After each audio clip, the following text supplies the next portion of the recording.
Hello everyone, welcome back to the next video. In this video I will show you how you can integrate with the Qwen205B LLM model inside a Flutter Android application using MediaPipe LLM Inference.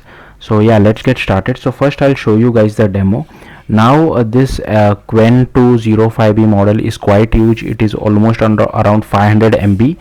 Now what I have done is that just for simplicity sake I downloaded this model from my desktop. We are not downloading it from our Android app. Typically you should download it from your Android app. You should not bundle this kind of models, like these very large models, inside your Android application, because once you try to deploy it to Play Store your app will be rejected.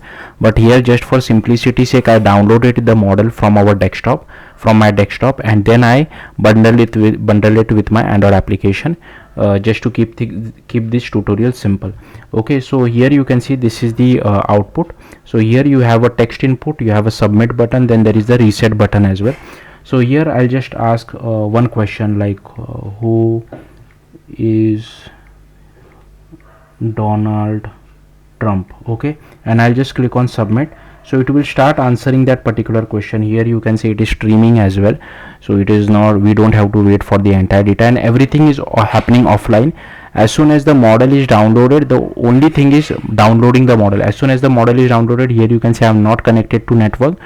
Even without network it is able to give me the response. So let's just wait for the response to get finished, because once the response finishes, here you can see the text will get cut off because I have not created one scroll view. Anyways, doesn't really matter, you can add a scroll view as well.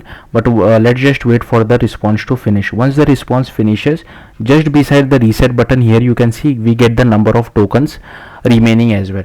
So once the token reaches 0, you will have to click on the reset button, otherwise the model will not answer your further questions. So keep that in mind as well. So again I'll ask the same question. I'll just click on submit. Here you can see it will again give me the same kind of response. I mean the response differs, so sometimes it might refer to some other Donald Trump as well, so please be careful over here. So here you can see again it is giving me all the response.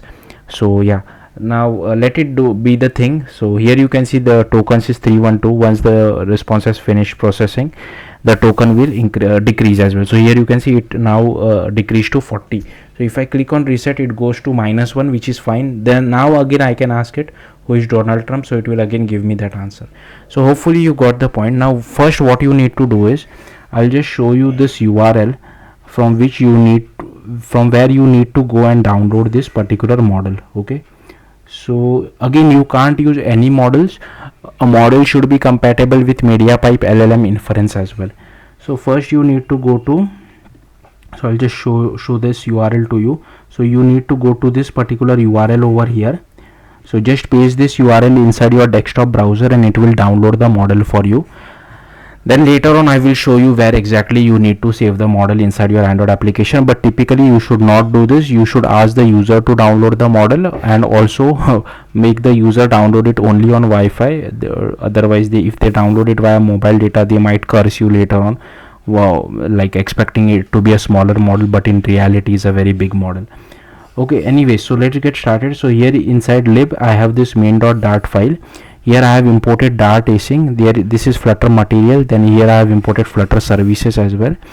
Then this is the boilerplate code which is present by default, so I have not changed anything. So here I have refactored this my homepage widget. So it is a stateful widget. Here I have created few variables as well as few method channels and event channels. So first one is for data, the data or the answer which we get from our model. This is for token count. This is the method channel which will help us to invoke those methods.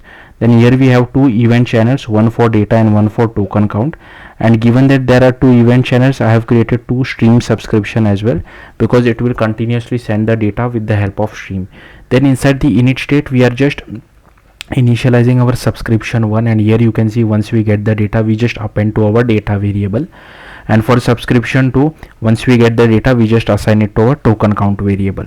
Then inside dispose, okay, here you should dispose the second subscription as well, so I'll just quickly add that. Then here we have this scaffold safe areas column. Inside column first I have taken a row and I have given a text field of type flexible. I have also assigned it a controller. And inside text button, Once you click on it, we first make sure data is equal to empty, then we invoke this method called get data. So this is implemented on native Android side, and we pass whatever the user has entered inside the text field. Then here we have another row which would displays the token count, and here we have this reset button as well, and on click of it, again we make the data is equal to empty, and we invoke this method called reset session. Again it has been implemented on the native side, and then finally we have a text to display whatever answer the prompt gives us.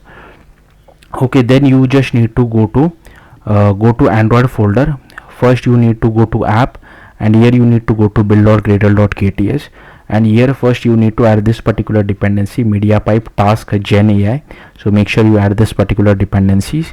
Then you need to go to src main, and inside main you need to create an assets folder, and inside this asset folder you just have to copy paste the model, LLM model, which we have just downloaded. So make sure you copy paste it over here. Then you need to go to kotlin com example and whatever is your application name. So first you need to create this chat message.kt file. So here we just create a kotlin data class, and we give it an id raw message, author is loading and is thinking. Then we create a model class as well. Again you create a kotlin file. Also important, make sure you copy this package name should be your own package name. So to get your package name, you can just go to main activity, whatever you see over here, just paste it to chat message as well. Same for model kt and same for inference model as well. Next you need to create model.kt, and here you can see we give it a path, URL, license URL, needs auth, preferred backend, thinking, temperature, top k, top p as well, and this is the URL like I showed you. Okay, so once like I mentioned, right, we have the model inside the assets folder. So once the user opens the app for the very first time, we immediately copy that model to this particular path over here. If the model is already present in this path, then we don't do anything. So I will we are doing that inside main activity. Okay, and then you have this inference model. Now even I don't understand much of it, I have copy pasted it most of the code, so you can also feel free to pause the video and copy the code. So I'll try to explain whatever I understood. So here we are creating an engine as well as session. This is for resetting the session.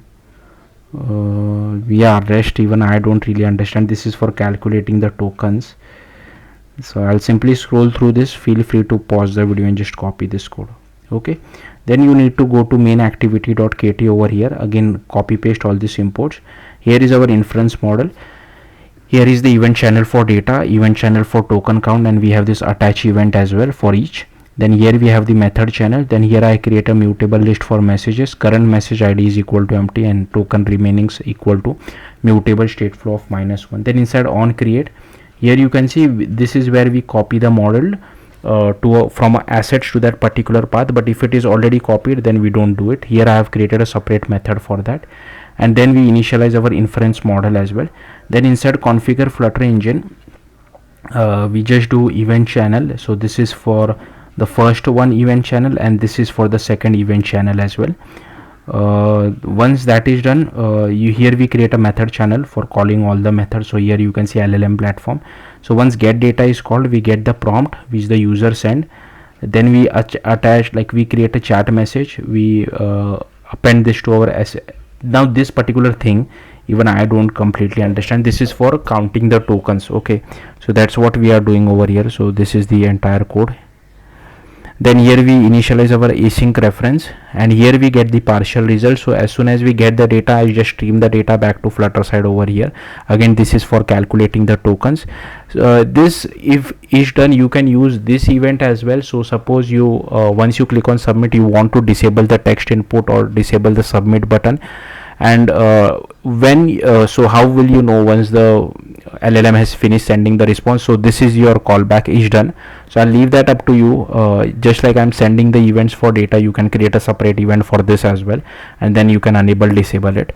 Again, this is for calculating token. This is also for calculating token. Here you can see we are sending the token back. This is again for in case if there is any exceptions, and this is for restarting the session.